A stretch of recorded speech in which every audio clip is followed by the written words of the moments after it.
Good evening, ladies and gentlemen. Welcome. The subject which I am going to talk about is an evolutionary dynamism to empower women, girls and other people to develop inclusive resilience at local level. We are here to talk about disaster risk reduction internationally. What I am going to cover is that what we have developed in the last 30 years, how it can reach to the local people. I'm just taking one example. There is a lady from Japan. There are two ladies. She is from Indonesia.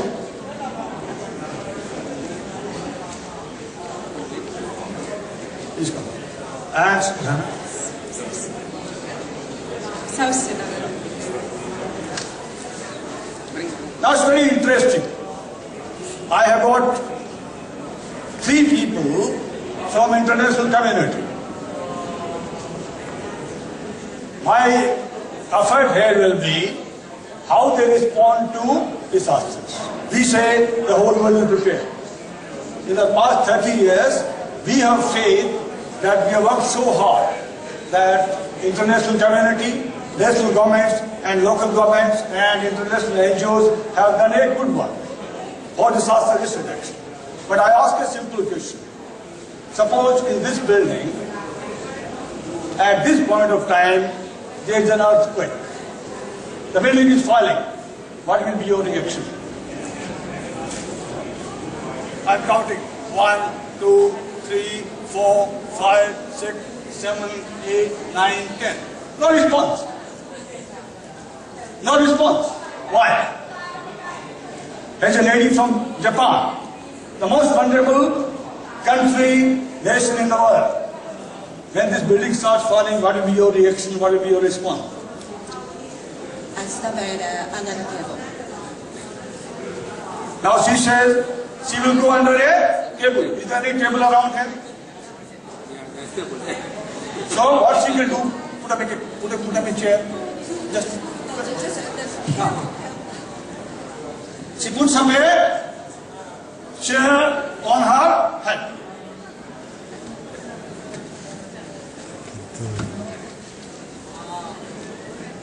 And she runs out of the building.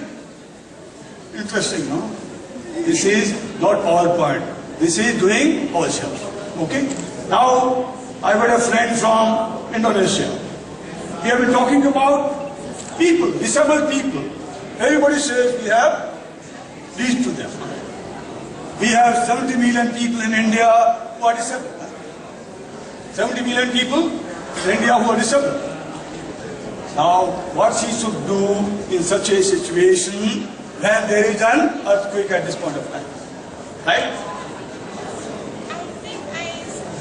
I stand here and I don't know what is it because I don't know what the... Thank you. So the right situation is that no one knows nothing. How to respond, no one knows nothing. But on PowerPoint we know everything. On PowerPoint we know everything. Thank you. I thank you these ladies. Now there's a young student of a university. There's a young student of university, Ayana. So I asked Ayana that you are a young student of archaeology, am I right? How would you protect yourself in such an emergency when this building is falling? At first, open the door. So she says, I'll open the door. I do not know where are the doors. So she has to react. The most important thing is that she should protect her head. And how she protects her head is very interesting. If she is having a bag, put on your head. Put on your head. Put on your head. Put on your head. Now this is response. This is mechanism which we have to develop at individual level, at family level and community. It looks small. It looks small, but that's what we have to achieve next 15 years. Okay, I'm just touching upon, are we running a sprint? Are we running a sprint? Or are we running a marathon for disaster risk reduction? I will say the governments, international NGOs and practitioners and other support can call it a sprint. Sprint is a quick fix. No? Sprint running is a quick fix. But I believe that we have to go for a marathon for disaster risk reduction. And that marathon requires inclusive school children, inclusive women, inclusive disabled people, including older people and all the citizens. And this needs stronger collaboration of the people, integration of the people. That means it has to do that. Very interesting. How disaster risk reduction imperatives guide for pioneering social innovations with state conscious and enhance accountability and their power of integrated action. It's a big question I am putting. Then, why and what does this involve? What we should do?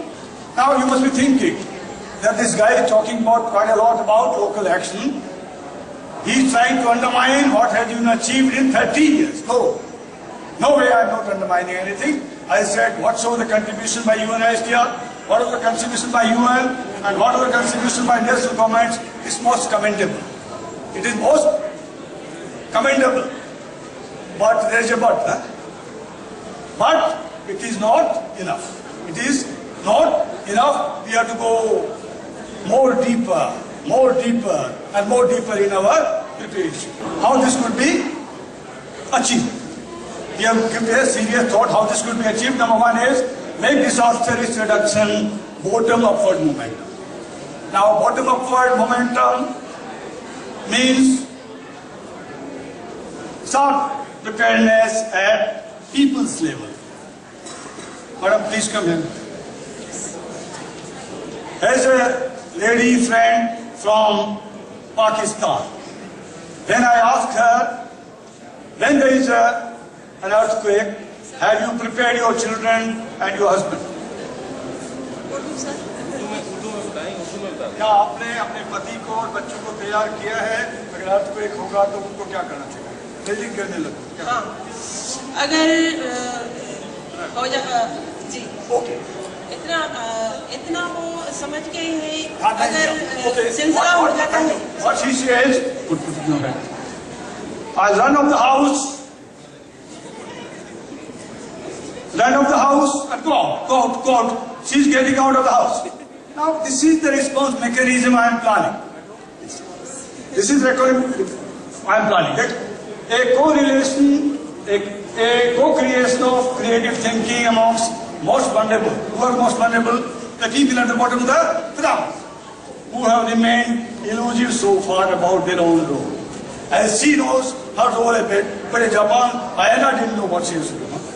From Japan, then I asked her. Okay, next one is initiating methodology which explores fresh possibilities. It's not fixed possibility. My government will do and I will do nothing. No, we keep on researching for the possibilities effecting a course of correction. Next is people themselves have to recognize core component, that they are the core component engineers of resilience at local level. They are the core components of local level. Sensitize the process of social awakening. Most important is that an individual, a family and community get together and they learn how they should respond. Now this social awakening, how this could be achieved? The social awakening only can be achieved when you believe that yes, my government will come for a help. My government will come for a help. But I should know what I should do in seconds, what I should do in minutes.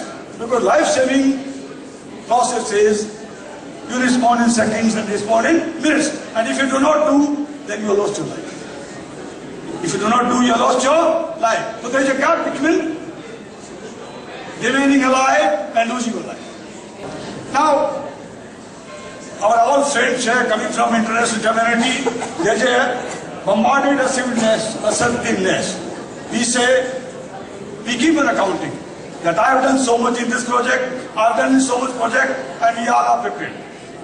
That has to be stopped, and we have to look for future, the next 15 years, how we change ourselves from past to future. I remember Einstein. He said, it's amazing. When you have formal knowledge, after that knowledge is required. I don't agree with him. I say yes. In respect of disaster risk reduction, there is a creative curiosity among more than half of the population of the world. Who are those populations? They are women, they are girls, they are disabled, they are older people. And we do not have to be satisfied with trickle down. Trickle down is national government, state government, and then the district. I say go. Now, I belong to India. Last 15 years, we have been working how to prepare people at local level. The most important is that we are advocating people-centered, people-led, and people-owned system of disaster preparedness. That is integrating with deeper generalization. No symbolism, deeper integration of the people will achieve the better results. Developing people's ability to make them recognize themselves as a core component of engineering resilience. Now this has to sink into the mind of the people that yes, I am a core component. Okay? And lastly, the last word I just share is that the governments and outside agencies, they have to spare resources to make the initiative of the community a reality. The resources which they are using for infrastructure and for reactive forces. In next 15 years, they should be using it for community preparedness. And some of the examples of Sarisa Foundation I am quoting here that how we are going about it. Some photographs you can have a look at. These are the women who are using the normal chairs. When the earthquake starts, women participation. They are made floaters. They can make floaters locally. They don't have to wait for Indian Navy. This is a school rescue team. School rescue team. In case of an earthquake, they could be responding for their colleagues when earthquake happens. It's not imaginable because we are only imagining when the government rescue team will come. It's a local rescue team. They participate and they learn. They build the capacity. Visually impaired people, they have to be equally taken care. Safer, older people. That's all. Thank you so much. And I carry my sincere thanks to all of you who encouraged me. And take the message home. Thank you so much.